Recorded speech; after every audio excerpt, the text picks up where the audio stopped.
Hi, Homeworthy. I'm Michaela. Welcome to my house in Toronto. Come on in. I can't wait to show you around.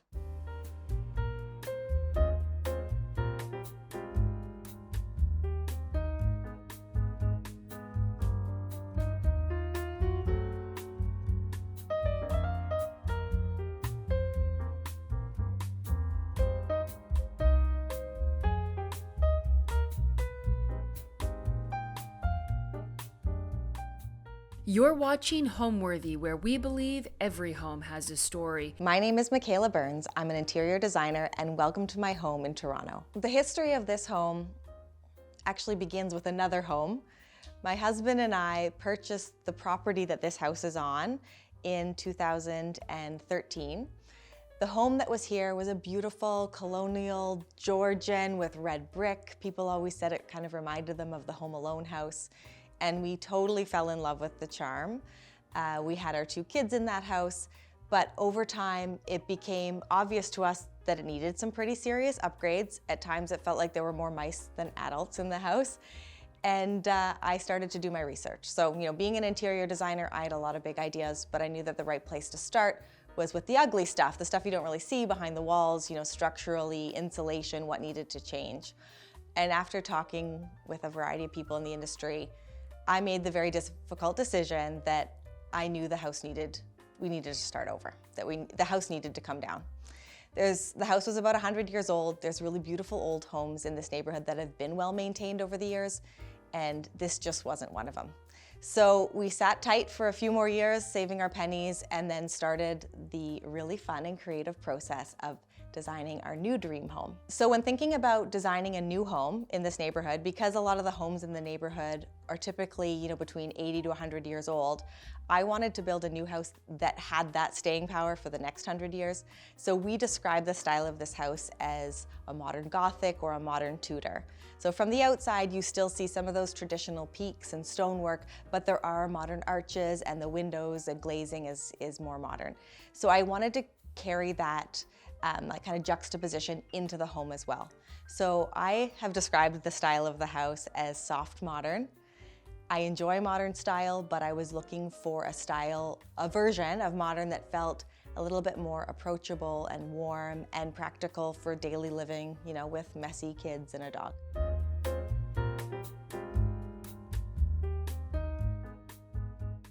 So the living room sits at the front of the house facing the street. It is a more traditional room, like we often see, but I wanted it to be usable. That was the goal. So I accomplished that through a few different ways. I also just want to take a moment to introduce Miles. Miles, look over. Miles is our 4-year-old small standard poodle. Okay, so in the living room, again, I was trying to combine 2 sometimes conflicting ideas, right? A comfortable room, but a formal room. A room for entertaining, but a room also for relaxing. You'll notice this is the only room in the house that has wall paneling. So it is a little bit more of a traditional style of wall paneling, but with a few modern touches. So for example, if you look down at the baseboard, the main floor of the house has a recessed integrated baseboard. Then we repeat that kind of seamless look at the top. So rather than doing traditional crown molding, we have a 1-inch reveal that gives this shadow effect, a shadow line around the perimeter of the room. It's almost as if the formal paneling is like sandwiched between modern architectural elements. I painted the walls in here a very light gray. They're Benjamin Moore pale oak. For the windows, because this is facing the street, obviously privacy is important, but I love the natural light. So we chose to do a very sheer linen hung in a simple ripple fold. And these are always closed. There's really no need to open them because when sitting in here, I can still see outside. I can get all the natural light, but privacy isn't an issue. For the furniture in this room, we have definitely more modern pieces. So this sofa is from Design Within Reach, designed by Kate Ellison, who's a California furniture designer. It's really comfortable, but like being a more formal sofa, what I love about it, it's comfortable, but it's not the type of sofa that you sink into and then you have to fluff it back up, right? It's not a big feather Chesterfield, but it still is really comfortable. Contrasted with these spherical wool cushions, which of course my kids throw around all over the place. The showstopper piece in this room is definitely the coffee table. I was drooling over this coffee table for years. It was designed by the Metric family of LT, which is a large furniture store in Toronto. This was shipped and delivered in one piece. Everyone asks how many guides it took to bring into the room. I think it took 6. And once it was put down, it's not moving. So we had to make sure the dimensions were right. The coffee table was an investment. It also is like an investment in pattern and color and busyness. So that's why the rest of the elements in the room are fairly simple. The side chairs, done in like a kind of a rusty persimmon color, are actually very comfortable. This is where I sit and have my morning coffee most days. When you buy a new house or when you build a new house, typically we all have the same problem, and that is we have no money left. So you'll notice there's a couple of walls in our house that I have what I call placeholder art. So this is a perfect feature wall above my sofa, and I am saving up for the perfect piece of art. So in the meantime, I ordered the pampas grass wreaths from CB2. The chandelier in this room was from the previous home, so we made sure to save this before the demolition. It's done in a white gesso, so yes, it's the shape of a traditional chandelier, but it has really minimalist features, and I wanted it to just disappear into the ceiling. The rug in this room is stylish, it's comfortable, and it's also very practical. So I went for a lower cost rug made of nylon and PET yarns. It does have a softness to it, which is nice underfoot, but because I still had young children and the dog loves this room, it's kind of a 5-year rug, and then potentially I'll replace it with something different. But I like that it's just neutral. It has the abstract kind of modern shapes in it, and it provides a nice neutral foundation for this room with a little bit of pattern, but it doesn't compete with the coffee table. I like to keep the coffee table decor in here pretty simple because to show off the marble, but I do have one really special piece. I found this vintage Van Gogh art book from a local Toronto store called Home by 7. So the backstory was my husband and I spent a week in London in the fall visiting all of the art galleries, and we were both just so moved by the Van Gogh exhibit. And it was a great opportunity to bring a little bit of that back home. But of course, all the books that they sell at the gift shop aren't really coffee table worthy. So after some research, I came across this one that was being sold by Home by 7. And it is actually vintage. It's from the 70s. It's in impeccable shape. It's a mixture of both black and white, as well as some color images of his artwork. The last feature of this room is the fireplace. I love the fact that we were able to build an open gas fireplace. It has the feel of a wood-burning fireplace without the dirt and the mess, obviously, and the smoke. The fireplace mantle was made by a local company called Trumeau Stone. They work a lot with designers and homeowners. This is a cast limestone in a design that I was able to create myself, and they built it to size. It gives, again, warmth. You know, it nods to more of a traditional style, but in a modern interpretation. When thinking about my favorite thing in this home, as the designer and the homeowner, it's probably the combination of factors. You know, it's all of the different ideas that I was able to express in this house that I'd been rattling around my head for the last 10, 15 years. But if I had to pick one thing, it would be the dining room floor that you can kind of see behind me. So the dining room floor is a wood parquet done with 3 different colors of wood. One of the colors is exactly the same as the rest of the hardwood running throughout the house. And then one is almost a black stain, and then one is much lighter.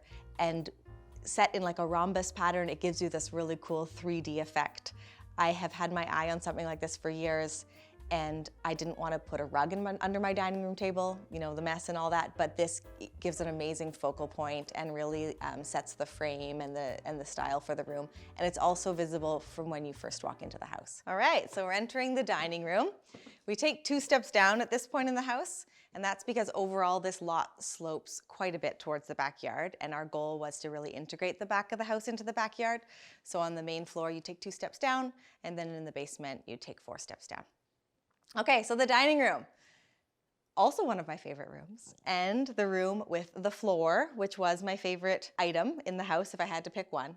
Again, the parquet floor done in white oak. This room was built around the table. So I had designed and had this table built in our old house about 8 years ago, and it sat in a really traditional dining room with typical paneling. I actually did an Ellie Cashman floral wallpaper on the ceiling, drapery, dark mahogany furniture. You'll notice that the base of the table is actually done in walnut, so a more traditional color. But there's no reason why this table couldn't work, in this setting. So the dimensions of this were perfect for 8 people. I kept that in mind when designing the room. A couple of other interesting things about this room that changed the way we designed it is that we knew that it would have some asymmetry to it. So because of the distance we are from our neighbor and window requirements, we were only going to put 1 window in this room. And it also didn't make sense to put 2 because we're just looking at our neighbor's house.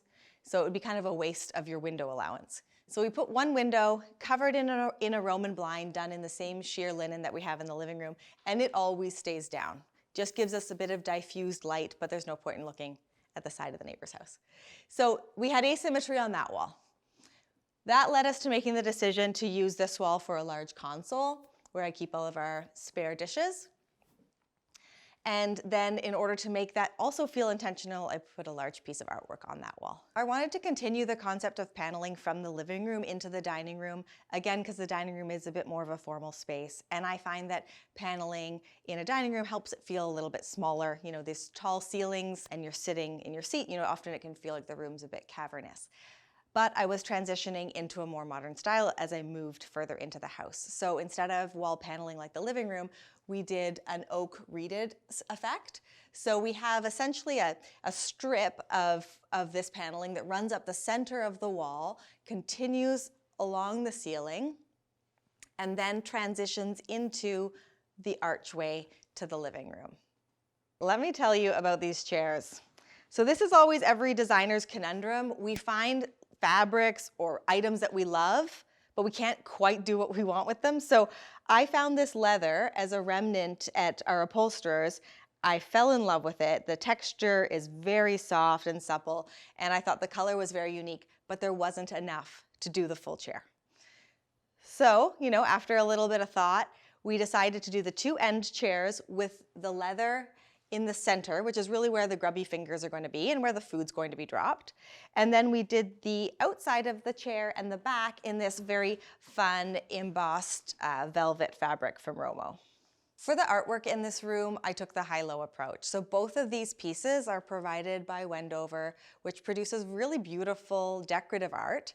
And it allowed me to get the size I needed at the price point I could afford. I also purposefully hung this off-center to allow for access through the pantry door, but it balances the other asymmetrical wall that's in the room. The chandelier in this room is my favorite light fixture, if I had to pick one.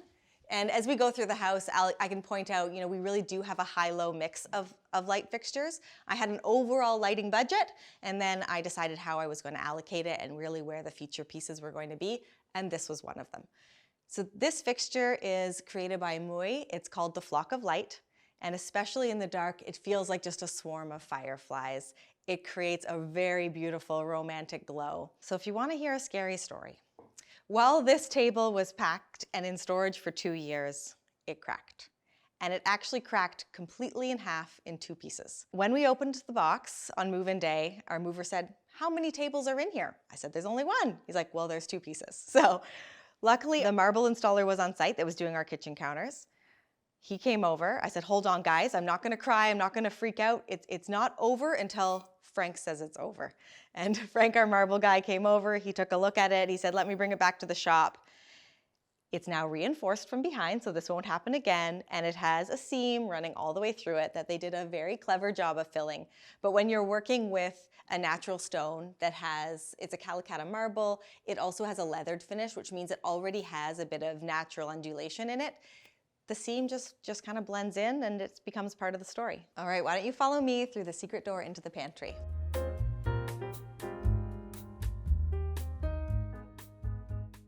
Welcome to the pantry. I had a lot of fun with color in this room. You'll notice the cabinets in here are dark green, Terrytown green from Benjamin Moore. And then on the opposite wall, we've done shallow shelving for all of our vases and alcohol in Puritan gray. My favorite part of the pantry is actually this room, this little vestibule. We used a Kelly Wearstler wallpaper as well as the coordinating fabric for the Roman blind. This area is obviously between the kitchen and the dining room, so I added an extra dishwasher that is an absolute godsend when you're clearing up after dinner parties. I love unlacquered brass, but I know that practically speaking in a busy kitchen it might not be the best option. But in this room I was able to use it. So I've done the wall brackets in an unlacquered brass as well as all of the drawer hardware. And my goal is that this room will age well and the hardware will take on a beautiful patina.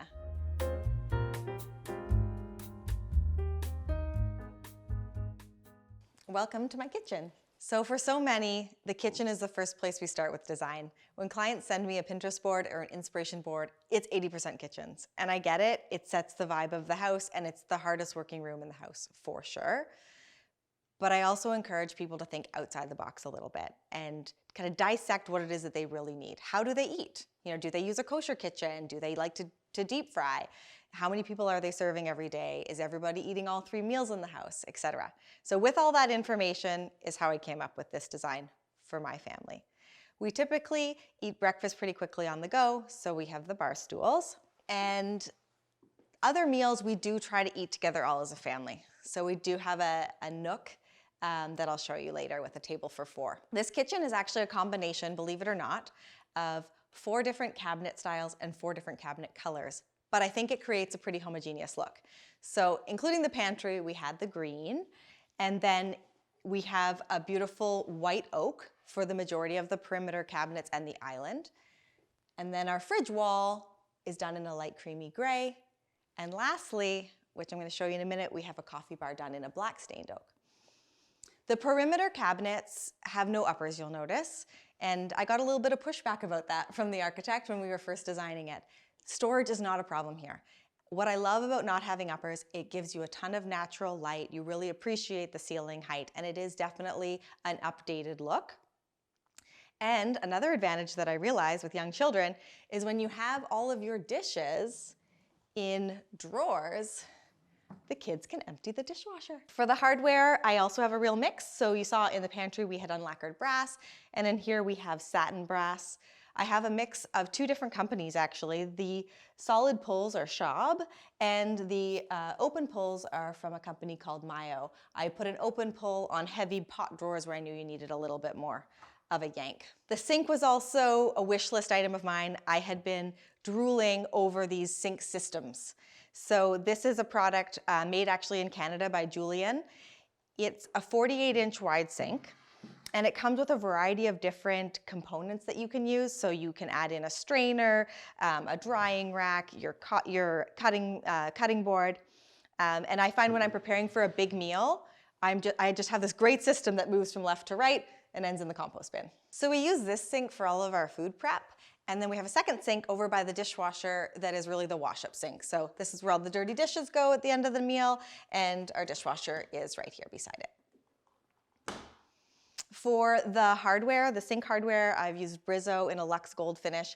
And this sink actually I did with the touch technology. So when you have your dirty hands, the dirty dishes, it's really easy to turn it on and off. The backsplash in the kitchen are Zalige tiles.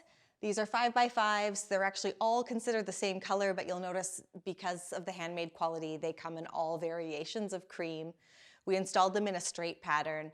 And again, I like that it gives an open and airy feel, but there's texture. And I think that is really one of the things that adds warmth to this house. So you could take 2 white kitchens, and the difference is often in these subtle details like the texture. For a runner in this kitchen, I was puzzled to where to start because we've got a long run.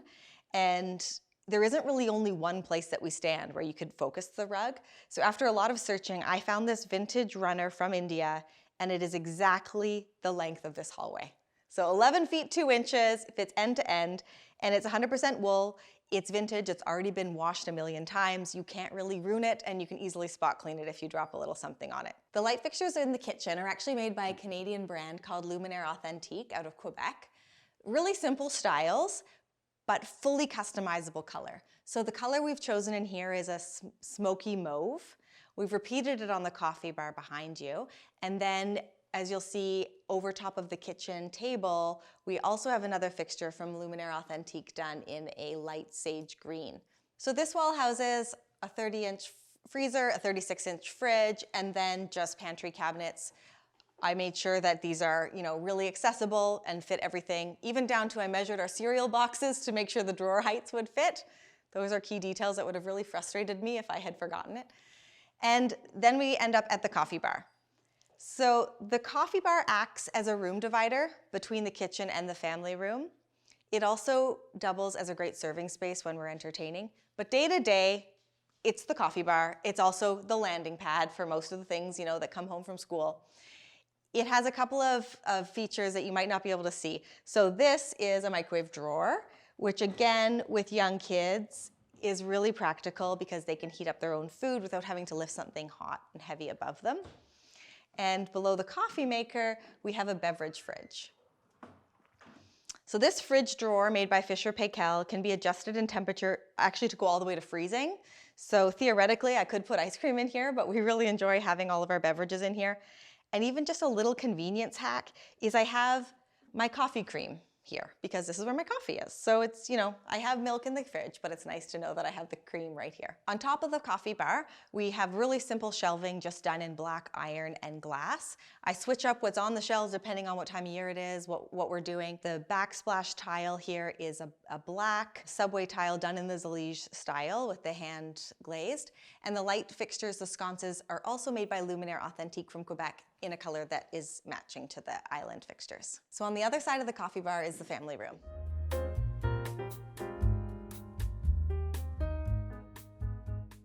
The back of the coffee bar is paneled in millwork in the white oak that you see in the kitchen as well as in the family room. It provides a room divider between the two spaces. It also gave me a great surface for art. If you take a look at the millwork in the family room, I tried to again ask myself really what is the purpose of this space? What kind of storage will I need? Because I didn't think I was going to need, floor to ceiling shelves symmetrical on either side of the fireplace. Because this is the main room where we're watching TV, I wanted to make sure the TV was hung at an appropriate height, nice and low, but I still love the allure of a fireplace. So the fireplace is off center on purpose. You'll notice that it's a corner unit so you can see it from both angles. The fireplace column is a really stunning piece of Greek marble, and it continues down below the fireplace, essentially as a bench ledge along the bottom. So the fireplace is actually dual-sided. You can see through the glass from both the corner and the front. Above the fireplace is this absolutely stunning slab of marble, of Greek marble, that has a mint green veining through it. There was just enough of this marble left in the warehouse to do the mantle column, the fireplace column, but also to extend it across the bottom as a bit of a ledge. And then for storage in this room, I kept it really minimal.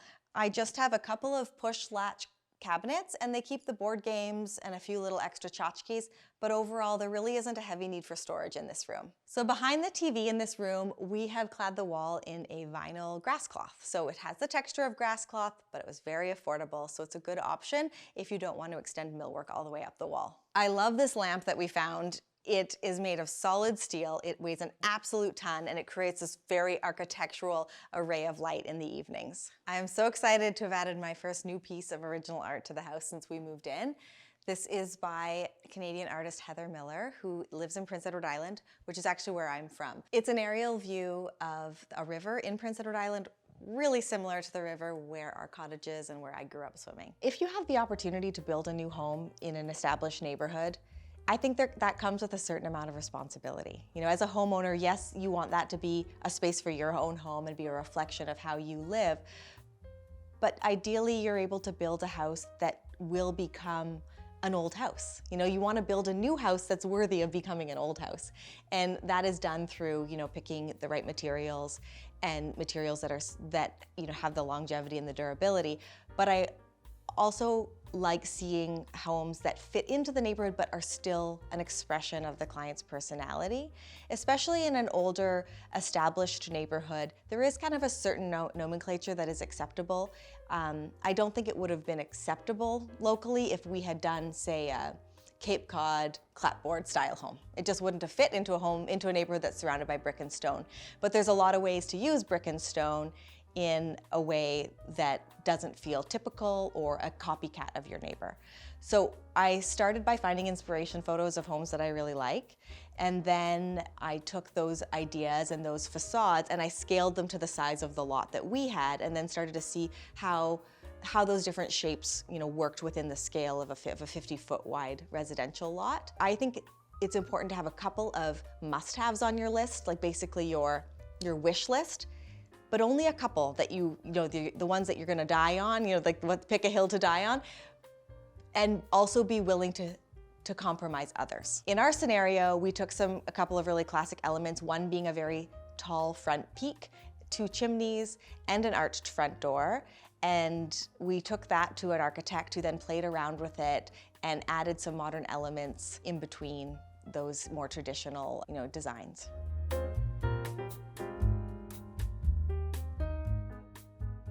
Welcome to my primary suite.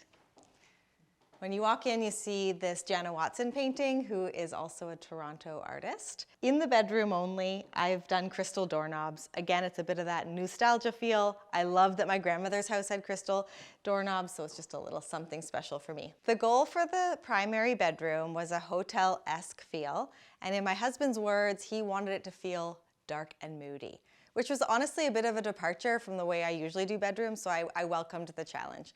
In order to accomplish that, I clad all of the walls in a grass cloth, and the headboard wall has this really fascinating wide brush stroke pattern on it. The bed is in a dark, like a violet mushroom, I guess we could call it.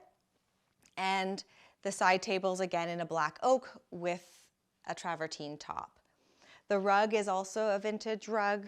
Again, very indestructible, comfortable under your feet and not worried about any staining. At the foot of the bed, I have a comfortable bench in a vibrant Romo velvet fabric. So this piece of art in the bedroom is actually a photo that my son took.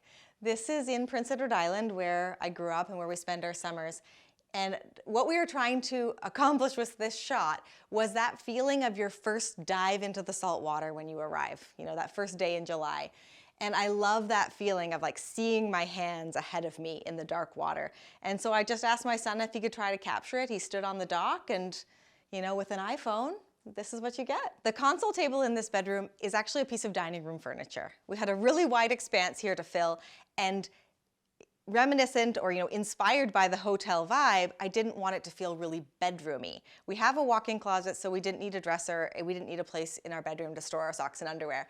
I love this console just because of the combination of elements. It has a metal gold top and a white oak bottom, but it's all connected. It's all one piece. I don't know about you, but my favorite part about staying in a hotel is being able to make a cup of coffee and then get back into bed. So that was my goal with the little coffee nook.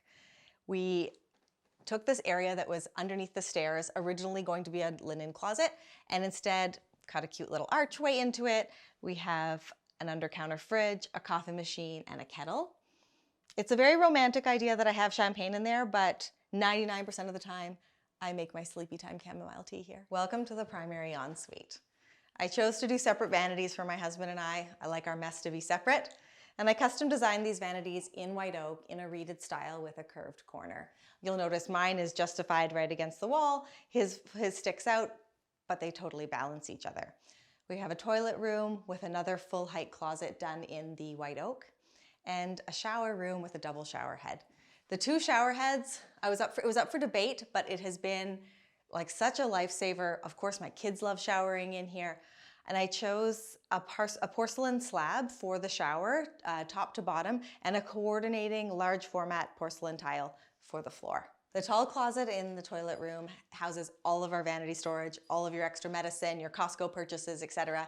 And then I have push latch medicine cabinets on each side. Of course, my husband's only has deodorant and a toothpaste in it, but that is mine. In front of the window, we have a very large Callista soaker tub. This tub is actually solid stone. We had the floor reinforced with steel, and we had to hire piano movers to get it up the stairs.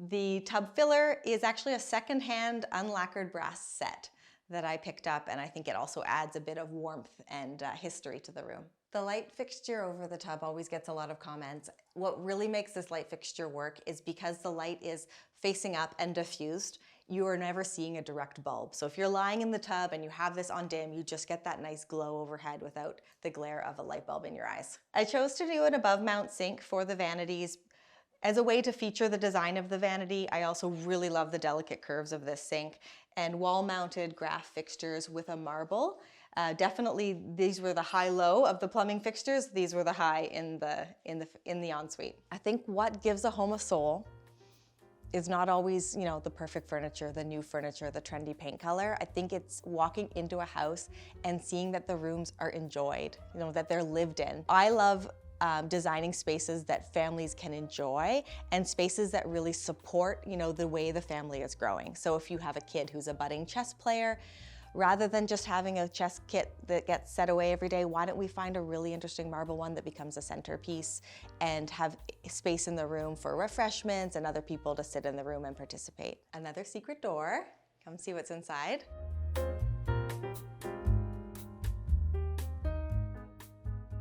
Welcome to our music room. We designed this room under the garage so that we have concrete walls all around us. It's a very soundproof room with a really thick plush carpet and some acoustic wallpaper on the ceiling.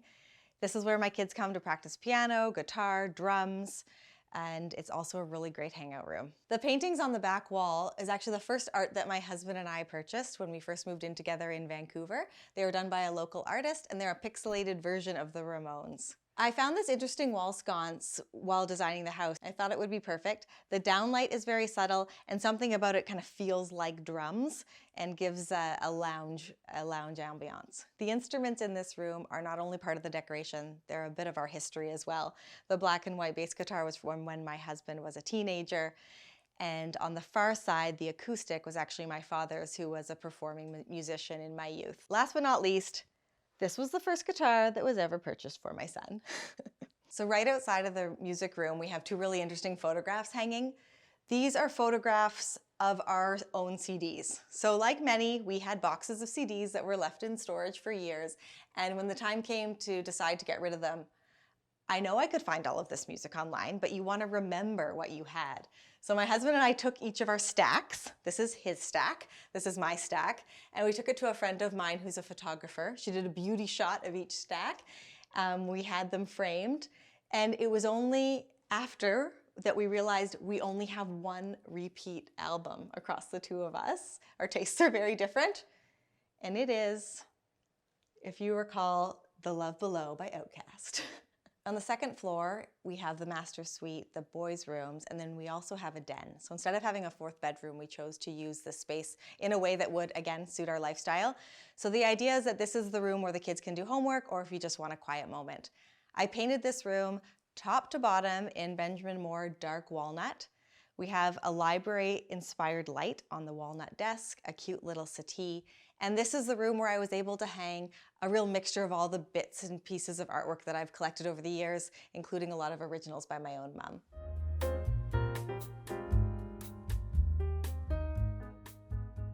So welcome to the entryway of my home, which is really the home's first impression. I think this room sets the stage for the style and the combination of styles throughout the house.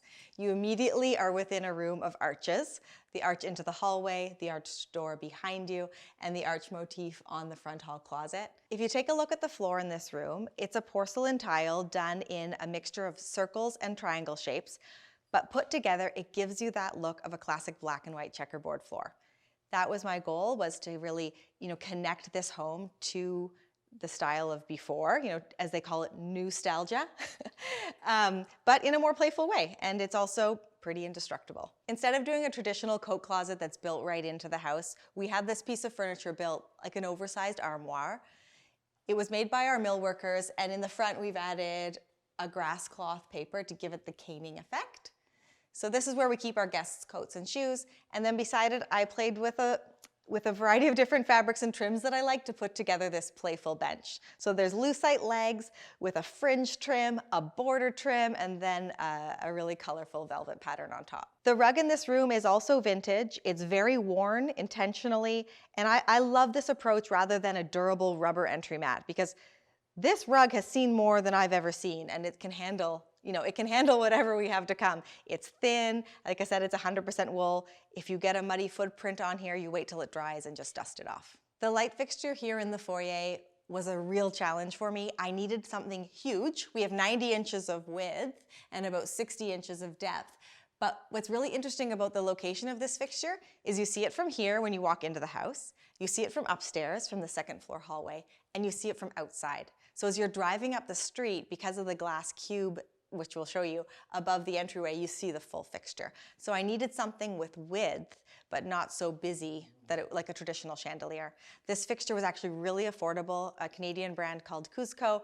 It's LED suspension, 5 different arms, and we could decide which way they go. I think it's a perfect solution for this space. What does the word home mean to me? I don't know how philosophical or Oprah we want to go with this, but as a child, I moved a lot. So by the time I got to university at 18, I had moved 18 times and gone to 12 schools. So my goal in life was to have a really solid long-term home because it was something that I was always envious that other kids had.